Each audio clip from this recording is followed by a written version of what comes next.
Welcome to the Juice Box with Juice Springsteen, covering the week that was in professional wrestling.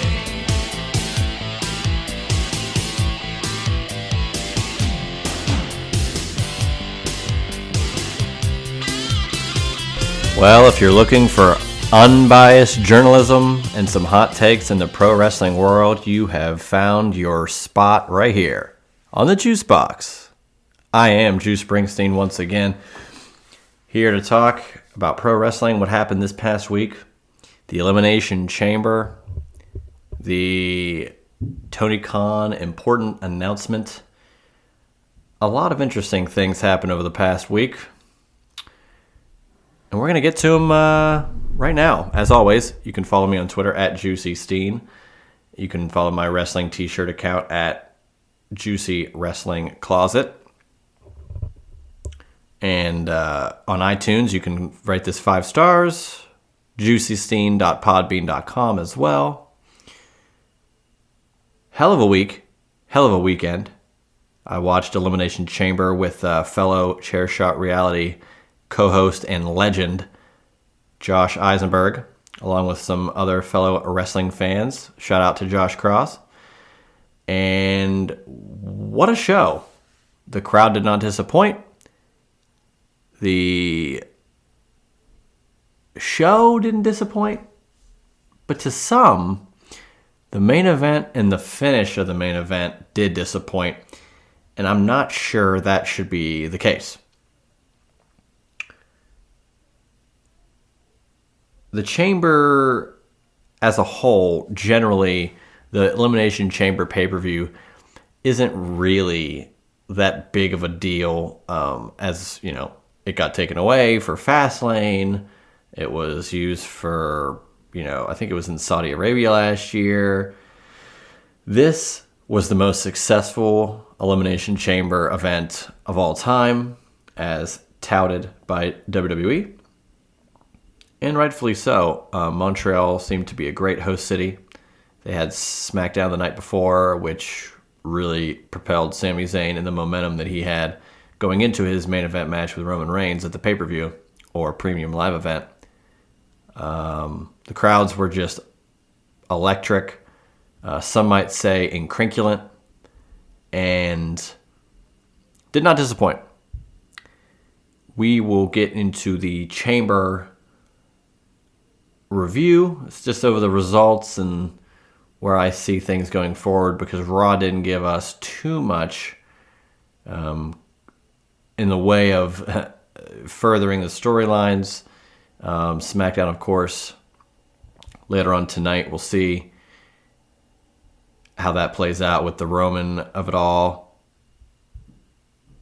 But we also had AEW last night, which we can kind of lead with that. Tony Khan, who showed his hands that he was watching SmackDown last Friday after Ariel Helwani shows up to do a piece in the crowd in Montreal for SmackDown. Tony Khan, and I quote, says, "You're a fraud," at Ariel Helwani. "You're as legitimate of a reporter as Tony Schiavone," and he added Tony Schiavone. And he did hashtag AEW Rampage to promote his own show, which is nice, but it does kind of give away that you're watching the competitors' programming, and I don't know why he would bury Tony Schiavone, although I think the point of that tweet was, Tony Schiavone is not that great of a reporter, he's just a, commentator, what have you, but the context of that does not translate very well over his very quick tweet, like a quick response. It just seemed like the worst possible thing to do. Then Ariel then says, "Thanks for watching. Can't wait for our next chat." And Tony Khan then responds with, "Good luck with the unbiased journalism," which why I led the show off with, if you're looking for that unbiased journalism, you've come to the right place. As I, Juice Springsteen, do have a degree in journalism. I do. for a fact. Now, that doesn't make me a journalist, but I'm going to be as objective as I possibly can be on this show, with my opinions being sprinkled through, because that's what wrestling journalism really is. It's opinion-based. We're talking about entertainment. We're talking about something that's pre-written and scripted, and we're just analyzing it. We're wrestling analysts at the end of the day.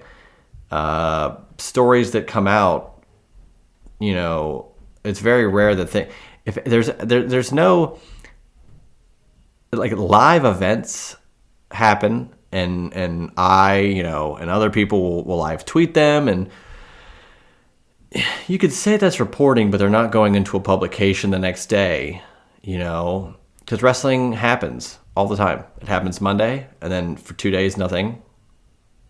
There's something happens on Tuesday, NXT, and then Wednesday there's a show. There's never a lull of, like, day to day, well, this happened today, we'll see what happens tomorrow. Like, the journalism cycle, which normally would be presented through, like, a veil of, like, sport, or some other news outlet, is very traditional in that sense. But with wrestling, we're just reporting on what we saw, or you're hearing through, telephone, telegraph, telewrestler. I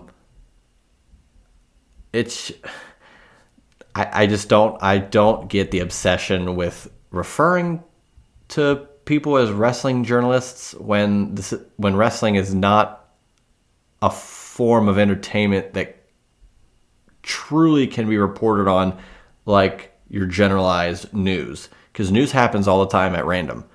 Wrestling happens at specific times generally, and can be reported on as it's happening, or things that happen during the day or that are hearsay, we either won't know until we get a press release from certain companies or what have you. So, it is what it is. Tony Khan has a beef with Ariel Helwani, primarily, I would say, because Tony, was asked specific questions, and Ariel asked those questions, and Tony did not. Ariel asked questions that Tony, quite frankly, just did not want to answer. And Michael Cole kind of referenced that, saying Ariel Helwani is an unbiased journalist who will ask the tough questions, whether you want to answer them or not. And that's it. I just don't see any good to come out of Tony Khan tweeting at somebody in a fit of rage, where what journalism is there? Ariel Helwani, if anything, is an MMA journalist for real, and he's a wrestling fan as a passion. And I don't think there's a true line of thought to where, man, he's doing all these things as an MMA guy, but no, he steps into wrestling, he's asking questions I don't want to answer. Then he goes to WWE, where he's been a fan, and he's in Montreal, where he's a legend in the reporting world there. Like, why wouldn't he take those opportunities? Why would you get upset that it's not like Ariel Helwani is under an exclusive contract, although, everybody else is all elite. I'm surprised Ariel Helwani wasn't all elite, but apparently he didn't want to be. He wanted to be Ariel Helwani, guy who wants to talk to any and all wrestlers, and not just specifically on one company. And I just think it's unfair for Tony to really come at him like that. But again, I know as much as everybody else does, so I'll leave it at that. That being said, the Elimination Chamber was a fun event, and I really am happy that Montreal got to experience a show like it did. Their last pay-per-view, or PLE, was Breaking Point 2009, which I believe I discussed last week, with a bunch of submission matches, and just, it wasn't the best call as a gimmick pay-per-view. I like the idea. I just don't think it was presented very well as a pay-per-view. I think it could have been just a one-off Raw or something, or like a Clash of the Champions, like a Saturday Night's Main Event type deal. I don't know. But that was then. This is now. And first and foremost, we had Asuka becoming the number one contender for Bianca Belair's Raw Women's Championship. Hell of a chamber match. And I must say, right out the gate, For chamber matches, generally being in the world title realm and not necessarily being at the mid card or even just for opportunities at titles, I thought that the women's chamber and the men's U.S. title chamber were fantastic. The stories that were being told in there were accurate. They were pushing the stories forward, especially in that men's match. We'll get to that. And the in-ring stuff was great. I thought everybody put a lot of effort into these matches and did not, and I'll be honest, I got to be like some of the other people out there that, yeah, I was very excited for the Elimination Chamber pay-per-view. I was 95% excited, though, for the main event. Not necessarily for the chamber matches or anything else that happened on the show, yet maybe those lowered expectations helped me enjoy the show even more. Which is great, great. And we're coming up into WrestleMania season now, officially. The road is very close to being paved. We're a couple more construction cones along the way before we really get to that final WrestleMania card. But Asuka was the winner of that chamber match. Liv Morgan had a great performance, an incredible sunset flip off the top of a pod. Just a lot of great athleticism displayed by Liv in that match. Just wow. It's a great show by all the women there. And the right woman won at the end of the day. I think Asuka deserved to be and is the number one contender for Bianca Belair. Will she defeat Bianca Belair? That remains to be seen. I've not been critical, but I've been one to say and call Bianca Belair Jane Cena over the course of time because, her rise kind of came and she's been champion. Not too much adversity, but every time she's had that adversity, she's survived and advanced. And who's to say Asuka can't be the one to dethrone her? But we'll find out at WrestleMania, won't we? We then got into the Lesnar-Lashley contest, which was pretty much not a non-finish. There was a DQ there, but I don't know what to make of this. We're going to segue in between Chamber and Raw if something from Chamber bled into Raw. And with the match that happened but didn't really happen with Brock and Bobby, on SmackDown the week prior, the Friday after this past week's episode of the Juice Box aired, Bray Wyatt randomly called out the winner of the Lesnar-Lashley match. And a lot of speculation became rampant of, well, what does that mean? Are we going to get a singles match between Bray and one of those guys? Is Uncle Howdy going to be involved? Is it going to be Brock and Bobby as a team versus those two? What the hell is going on? Seems to me that, well, again, unless something happens tonight on SmackDown, I don't know. I don't know what's going to happen with the Bray Wyatt of it all with those two guys. However, on Monday, Omos extended forth a challenge to Brock Lesnar for WrestleMania. And now I ask you this. Is that the right call? Do we want to put Brock and Omos in a WrestleMania featured match? Is Omos ready for that? And the other part is, that might be the highest he gets. If Omos gets a match with Brock Lesnar, unless they do outside interference of the Hurt Business or what have you, I don't see Omos picking up the victory. And then, why would Omos even get this push? If he was going to get a push to lose, send him back. Find someone else. Because I think the money is still Brock and Bobby.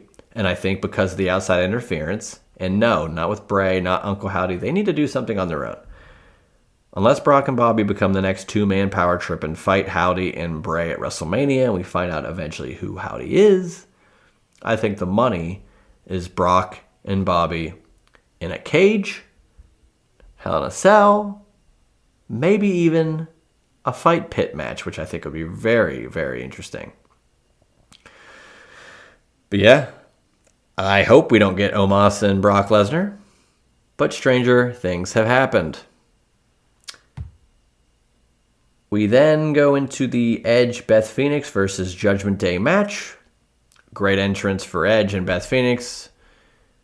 Beth with a tribute to Bull Nakano, face paint. Just a fun match between Rhea, Finn, Edge, and Beth. And Edge and Beth Phoenix get the win. A little bit of a botch in the middle of the match with just a mistiming, but it's going to happen. A little mistiming during the match, but I thought the match went well. And I really think we're going to get Edge and Finn at WrestleMania. The rumor is Hell in a Cell. I'm also thinking it could be a Brood version of Edge and the Demon version of Finn, and hopefully that's what we get. But if that were to go into Hell in a Cell, we wouldn't probably see a cage or fight pit with Brock and Bobby unless they separated them on 2 separate nights, which there's your benefit of having 2 nights of WrestleMania. We then went to another great chamber match. This time I thought Montez Ford was going to run away with it. Now, I did throw a caveat in that if he did win, though, he would be the most interesting part of the match, at least in regards to spots. And my God, the athleticism, the hanging off the top of the chamber and falling onto the rest of the guys. What a move. What an athlete. Montez Ford is another level. And I'll make a point after I get to this point. Austin Theory retains. Seems like he's going to hold the U.S. title and potentially, have to fight John Cena and defend that title, which I think would be fun. But why? Because Montez got taken out of the match and the door was left wide open. And I'm sitting there live with all the people I'm watching it with, and I'm like, man, that door is open for a really long time. This would be a perfect spot for someone to interfere. And lo and behold, here comes Logan Paul and hits again. Logan Paul has had a cup of coffee at best in regards to wrestling matches in his career. Yes, he's had some he's had a couple great matches, but in the grand scheme of matches where normally guys could have 5 matches in a week and none of them be on TV, and that's technically more matches than Logan Paul's ever had in the ring.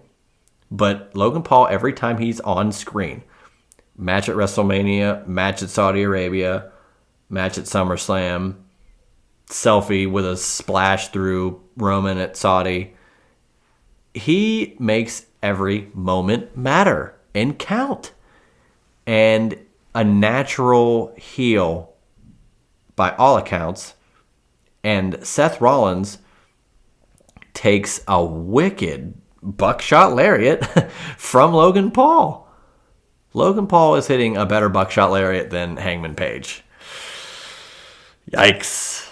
But, hey, if you can do it better, And I think Logan Paul is setting himself up for a, dare I say it, show-stealing match at WrestleMania. As we get closer, I'm sure I'll try to drive that point home more, because I really do think Logan Paul versus Seth Rollins could be a show-stealing contest. I think both those guys could just tear the house down. And I don't know what night of WrestleMania it would be, but I think they, in LA, I just really think they have a lot of momentum to build upon with those two guys. And I'm looking forward to seeing what they got. But yeah, Austin Theory gets the win because of all those shenanigans from Logan Paul. So that kind of sets up those storylines going forward. And now we get to the interesting part of the night. We knew this was coming. We knew that it was going to be Roman Reigns, and we knew it was going to be Sami Zayn. And we knew that the title would be on the line in Montreal. But let's be real. And I could have sat here last week and I could have said, yeah, I think Sami should win. But I think deep down, I knew, if you were listening to this show knew, and I think the creative team knew, and certainly Montreal should have known, though, this is not the night for Sammy. Cody is the right choice. And WWE proved such a point with a hell of a match. The crowd was unglued. This was Canadian Stampede. This was One Night Stand 06. This was Money in the Bank 2011. This was Sami Zayn in his hometown against the top draw, the top heel, the head of the table, a 900-plus day reign as WWE Undisputed Universal Champion, hostile environment.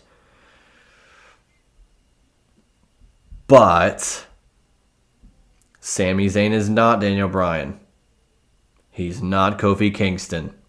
Those stories lent themselves to adjusting on the fly and creating a bigger and better moment for both guys.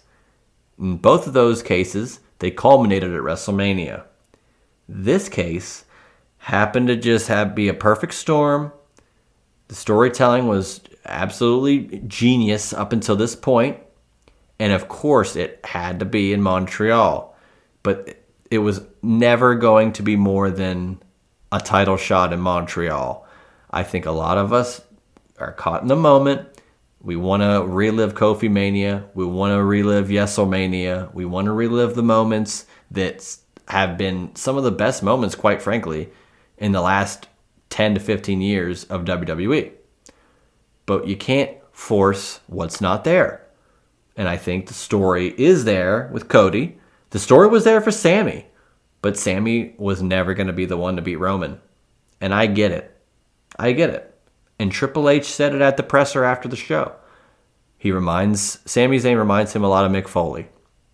And yes, in 99, Foley won the title off Rock. Rock beat Foley for the title. And the title went back and forth and blah, blah, blah, blah, blah. And, that was the Attitude Era. That's what happened. Those were the times that they lived in. The title flip-flopped and was bounced around more, than any other time in history. Now, the current storyline is Roman Reigns. He's held this title since SummerSlam 2020. Don't know if you're aware of this, but that's almost 3 years of holding the title. Has not happened in decades, a title reign this long. And you have one chance to dethrone that reign, pun intended, and make a moment out of it. You want to capitalize on that particular moment. Was that moment Montreal? Was that moment Sami Zayn? Or with the WWE, rumored to be in talks for an upwards of $9 billion with a B, $1 billion sale, with a sold-out WrestleMania without any matches announced at SoFi Stadium in LA, 2 nights. With those things in play, do you really think that WWE would not go with their cash cow, the head of the table, the guy who's been drawing steadily from middle of pandemic to now as the top guy? Or are you going to cut that momentum short for a moment on one night?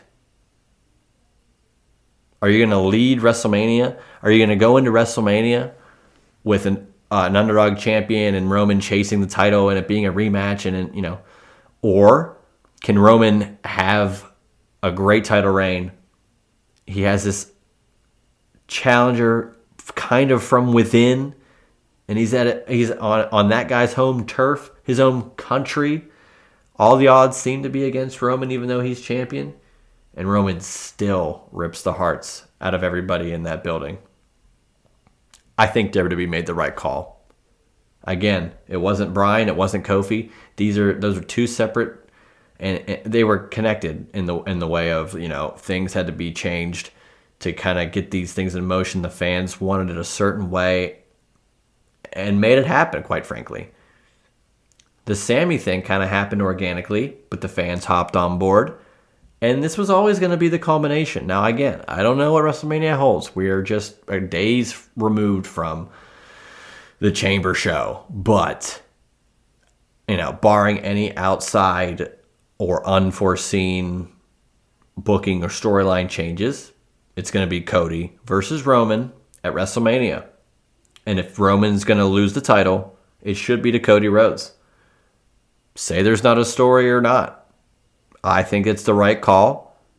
I think Cody can take this brand and run with it as champion for, upwards of a year, I think, and could have some great matches with some other talent. I think it'll be time for Roman to kind of step aside and do something else for a bit. He's been on this legendary run. I just don't think it's fair to assume that because this is the same type of thing that happened at Clash of the Castle. Drew was getting hot. Roman's champion for a long time. You're going to Cardiff, a place that has not had a PLE ever. A place that's in the UK has not had one in over 20 years, and on a stadium show in 30 years. Was that the right time to take the title off of him just for a moment? And then, flip-flop the title and have something. When your biggest show is WrestleMania and you have a storyline like this, there's no reason to cut that momentum short for a one-off moment at Clash of the Castle or a one-off moment at Elimination Chamber. It is much better suited for the company to build up Roman, have him take away all that heat from Drew at Clash of the Castle. Be the underdog against Sammy in Montreal and still win the match. Go into WrestleMania as this unstoppable force. And then get dethroned by Cody Rhodes. I think that's the way it should be played. And that's the way I think WWE's going to play it. And I don't think that, any fan should have a problem with that. I think if you've been around and if you've seen wrestling and have watched wrestling for as long as I have, which is upwards of 30 years, you would see that you don't make rash decisions like that when you have a lot of stuff going on. Again, Roman's been champion for so long. You want to put on a great show in Hollywood. A lot of people are going to be watching this show. A lot of investors that are going to potentially want to buy WWE are going to watch the show. And you don't think they're going to have Roman Reigns be that guy as this massive bad guy getting beat by like Cody Rhodes, like the guy whose his dad was Dusty Rhodes, and there's so much lineage and history. And nope, let's just take it away because Sammy got hot. And the storyline, and look, it's not as if the storyline didn't dictate that Sammy could win the title. He could have, but it just wasn't the right call. And it's just nuts to see some people argue about it when it's never was going to happen. God, when Cody got injured, we were like, well, it's perfect timing. He got hurt in June or whatever. He'll be back for Rumble, and then boom, he'll be right for Mania. So if Roman's still champion by Mania, that's going to be perfect. And here we are. Now, after the show, after the main event, KO came out and delivered some stunners, but he still kind of left Sammy hanging. And now we kind of want to know, well, is it going to be KO and Sammy versus the Usos? Is it going to be some sort of mishmash of Jimmy and Solo versus Kevin and Sammy because Jay is still on the fence? We don't know. Too early to find out, but we'll get some answers to that going forward, I do believe. So Elimination Chamber was it was fun. It was a fun show. Great time. Great people watching it with. And man, I'm glad it happened how it did. I keep thinking about it, and I just don't think I think they made the right call. And I'm not going to be the first person to jump on board that WWE ship, but if they're right, they're right. If this is the creative decision, this is the creative decision.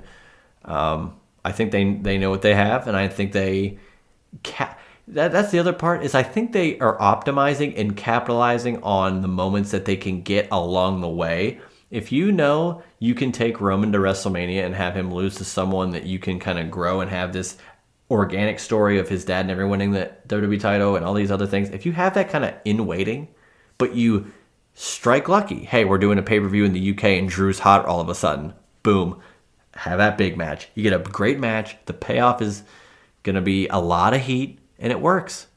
And then Sammy, who's a part of the bloodline, he's kind of a background figure, but then he gets more involved, more invested. He's with Jay. Then he gets the respect of Roman. And then it kind of breaks away, but right in time for Montreal, you get that same moment again. And you get Roman to take it away. And you still have WrestleMania in like 5 weeks. It's just perfect. I don't see any other way they could have done this. I think it would have been a mistake to take the title off Roman, and that's why they didn't take the title off Roman just yet. So, with all that,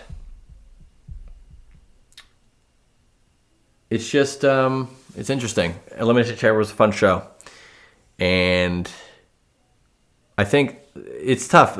I do this show I record it on Thursdays, and it publishes on Friday, but SmackDown should be very interesting in furthering, hopefully, some parts of these storylines before we get to Raw next week. Otherwise, we'll have a lot more to talk about with that next week. Now, let's get into some AEW stuff. AEW last night, we had Orange Cassidy and Wheeler Yuta in a fun match. Orange Cassidy with the victory, of course. He retained his All-Atlantic title in a good match. Ricky Starks is going to fight Jericho at Revolution. That's in, I believe, a week and a half now.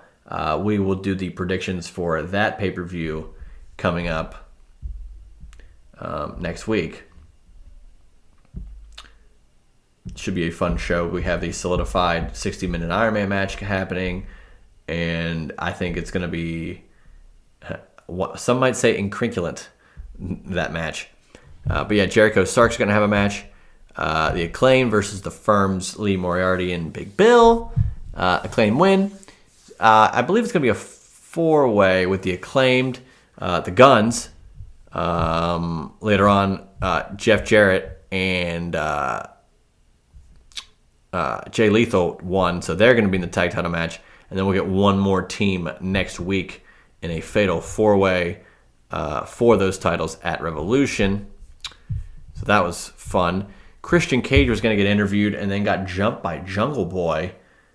And as soon as Jungle Boy is going to make that he's not turning heel or anything, but that edge, he's going to hit him. He's going to concerto Christian. Christian hits a low blow.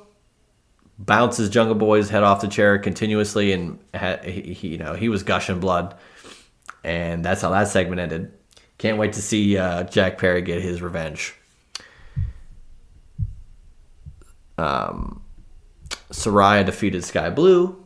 Big fan of Sky Blue. I think she's got a fun future ahead of her. I think she's got a lot of talent, but it was not her night. She lost to Saraya, and now it seems like we're going to get a Saraya, Jamie Hayter, and Ruby Soho triple threat for the women's title at Revolution, which I kind of am looking forward to. It's an interesting dynamic, a triple threat match. MJF cut, some might say controversial, but no. Controversial is a word for it. Truthful and heat-getting and real promo is what I thought MJF gave. And he was ragging on Bryan, telling Bryan that he had the gall to risk everything he had in taking away from what MJF has, just because he wanted to, get a couple more moments in. And it was just a wild promo battle. And MJF starts talking to the camera about Bryan's kids. Bryan's going to beat the hell out of him. And as soon as MJF's about to announce that he is going to give Bryan's...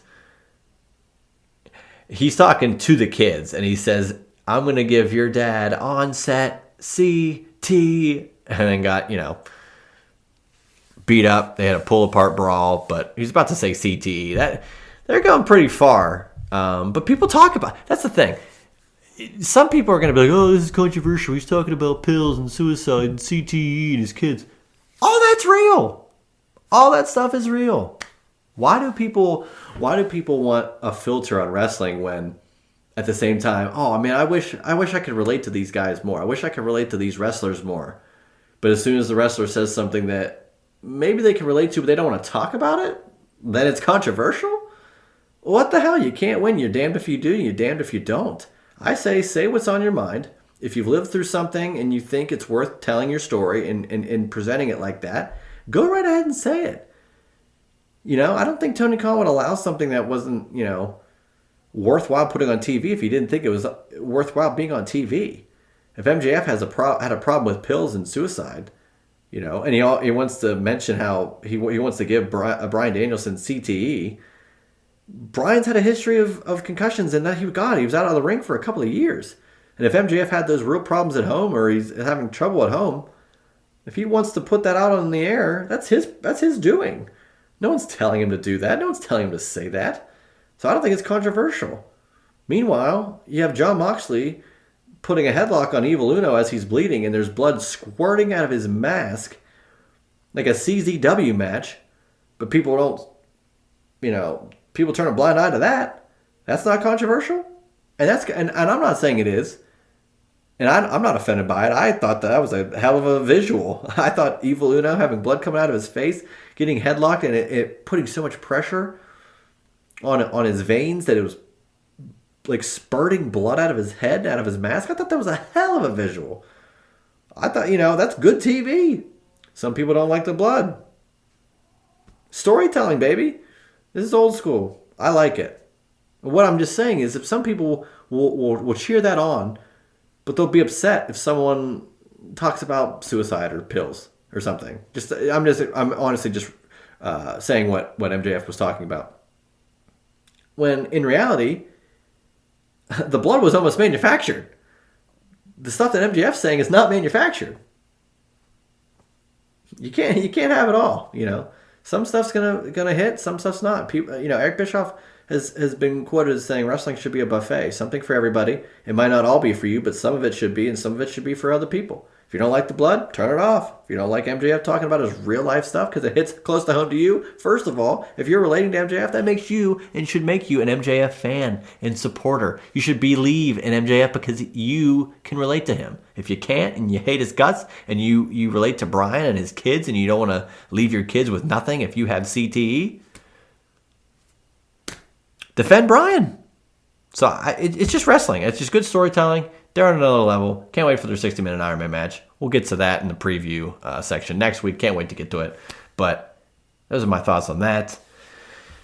And then one of the more bizarre things, we're just going to attach it here. Tony Khan. It was announced that Tony Khan was going to make an announcement. It's funny. He was announced to make an announcement. And the big announcement, actually, he gave to Adam Cole. And Adam Cole came out and said there's going to be a weekly show starting next month called AEW All Access, which will show more of the stories of the guys in AEW, the guys and girls of AEW. And I personally think, because there have been shows recently that I want to say they're all Netflix. I'm not entirely sure, but let's just go with it because at least 2 of the 3 are Netflix. The Formula One Drive to Survive doc, the Full Swing PGA doc, and I believe it's upcoming quarterback documentary, which is following Marcus Mariota, Kirk Cousins, and Patrick Mahomes, all NFL quarterbacks. There's behind the scenes documentary style shows that really get you behind the scenes is too plain of a description. You get to see the pulling back the curtain, I think, is a better way to put it. You're getting to see more of what, goes on individually with some of the talents. And I think they're going to also put matches in the same show of that character. I really don't know how the show is going to be formatted, but how Adam Cole presented it, you'd see stuff about him and his life. I'm assuming you'd see stuff on him and Britt as well. And then there'd be like an Adam Cole match in there. But I really don't know what the format is, so it's tough for me to really analyze it. I'm not a journalist, so I'm not going to report on it, but I will analyze it like this. But I think that there's a lot of success with those Netflix documentaries, specifically the Formula One and PGA golf one. Because if you're not a fan of those sports, because let's be real, how many Americans would consider racing or golf a true sport? Not as many as you'd think, or not as many as those sports would like to have. And I think that these documentaries, these docuseries, get the casual fan more invested in some of these golf stars, some of these racing guys that might not see the trials, tribulations, hardships, ups, downs, depression, excitement, just all of the stuff that encapsulates those two particular sports, but it presents it to you in a way that, people watch Netflix documentaries and docuseries all the time. They binge stuff all the time. So if you're giving this of, hey, man, really don't watch Formula One, but these guys make it, this is very hard. This is tough. I can't believe they go through this. And golf, that's a boring sport, but you see how hard it is to make some of these tournaments and all this. I think if AEW plays their cards right with this type of show, I think it could be very, very successful. But again, I don't know the format. I'd have to see how it's presented to me and presented to the audience, and I can go from there. But I really think it's a strong, strong idea. It wasn't the announcement I was thinking. I thought we were going to be getting a potential Forbidden Door sequel pay-per-view, which I still think could happen, and I'm going to say it does happen, but I'm not going to go any further than that. Or they were going to announce some sort of streaming service for Ring of Honor, but neither of those were the case, and we get this other show instead. But be that as it may, I'm looking forward to it. And I also don't know when it's going to air. I don't know what time slot or anything, so I just know TBS is going to have it, but it can't be any worse than the Power Slap League. So take that with what you will. Man, we've really flown by with the Chamber review and some of the stuff from Dynamite last night. Like to just go over one quick this week in wrestling history. February 24th. As a matter of fact, this pod's going to drop on the 24th. And the 24th is a very, very special day if you are a pro wrestling fan, especially if you're a fan of WWE, because on February 24th, 2014, I remember where I was. I remember what happened. I remember when I signed up. I remember the first thing I watched.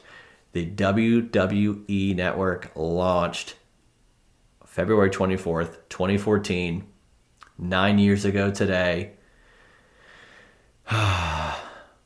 For someone who grew up on VHS tapes, for someone that then got the DVDs, and then they did the WWE 24/7 on demand, where they would put it would be month by month, and each month would be like a random WCW pay-per-view, and then a couple of old Raws from '96, and then like a documentary, and then a Legends of Wrestling roundtable mixed with some ECW TV shows. But it would be like just that stuff, and then the next month, all that would be wiped away, and you'd get another random batch of stuff from random companies. But it was the only way to get that vintage content. And then in January of 2014, they announced the WWE Network, and we didn't know what it was going to be, but when they unveiled the details, $9.99 a month, you get every WCW, WWE, and ECW pay-per-view, and you get every current and going forward future WWE pay-per-view included in the cost of just $10 a month. The most incredible deal I think you could ever imagine. When pay-per-views are $60, right? 2 pay-per-views would cost you $120. But if you got the WWE Network for 1 year, it was $120. And you're getting every pay-per-view every month. You're getting every Nitro, Raw, WCW pay-per-view, ECW pay-per-view, WWE pay-per-view. Like, the amount of content when they first dropped this thing was so staggering and exciting. And I remember I believe it was my junior year. I was finishing up my junior year of college. And I remember being in class, and at 9 a.m., I was on my laptop. I signed up for the WWE Network. And once that class was over, I got on my phone. I walked to the cafeteria area, and I began watching Great American Bash 1992. And I skipped to the Vader versus Sting title match. And, history was made that day. It never was the same. I know it's on Peacock now, but man, the WWE Network is such a blessing for wrestling fans like me who thrive on watching old wrestling. People binge shows and, they have this and that, but I could sit down, I could be asleep, I could be tired, I could be energetic, I could be hammered, I could be bored, I could have nothing else to do. It could be 100 degrees outside, it could be a snowstorm. I can always sit down and I can just watch, for me, probably a WCW pay-per-view. Something that I can't really remember because I was, born in 93. WCW closed in 01. I can vaguely remember some stuff from the late 90s WCW, but other than that, to go back and just rewatch the intros, the interviews, the match highlight clips, like the packages before the big matches, and the pay-per-views just themselves, it was such a dream to finally get something like this. And yeah, it took a long time for them to get it, but wow. And I previously, I still have the YouTube channel.